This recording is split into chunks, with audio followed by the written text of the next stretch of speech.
Okay, today we're talking about triple net leases. Triple net versus a gross lease. What is it?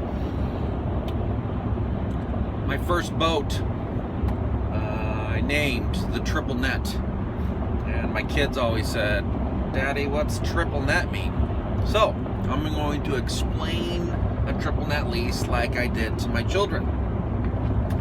Since that was clearly a mistake, since no one understood what it meant except for me. Triple net. Typically, and this is most of the time, typically in a retail or office or industrial lease, a tenant will sign a triple net lease, commonly quoted as 3 N's. A triple net, when you lease a property, the property has, you're going to pay a base rent on that property. Base rents are quoted for retail and office rents typically on an annual basis. $12 a square foot annually, $20 a square foot annually, $50 a square foot on an annual basis. Industrial is the exception, typically. They're quoted on a monthly basis, 50 cents, 60 cents, 80 cents a square foot per month. Triple nets are an additional fee that tenants pay, and those are expenses, also known as common area maintenance, CAM, plus a few additional expenses that the property incurs. So, real estate taxes, insurance, utilities, outside maintenance. Effectively, triple net charges are everything except for the floor, anything with the foundation, or the roof. That's typically. So, depending on how many square foot you own, and if you're in a multi-tenant situation, take a small retail building with 3 tenants.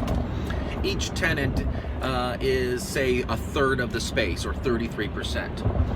If I've got triple net expenses that equate to $12,000 a year to the building, or $1,000 a month, the tenant will pay $333, or a third of those, to the owner per month. So as a landlord, you really have no additional cost to the building.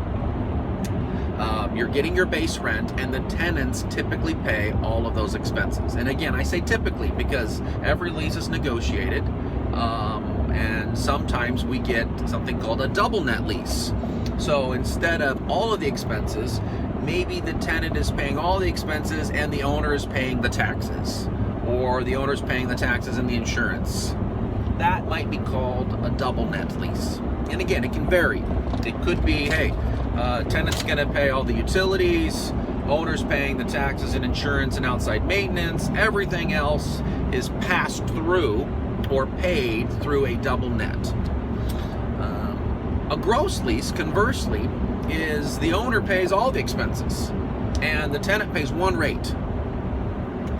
So maybe the base rent on this 1,000-foot spot is $1,000 a month, and the expenses are $333 a month, but the owner is paying those. So the tenant still, no matter whether the taxes go up or down, the insurance goes up or down, those expenses are paid by the owner. That's a gross lease. So as a tenant, if you want the safety of knowing exactly what your payments are going to be every month, you probably want to negotiate a gross lease.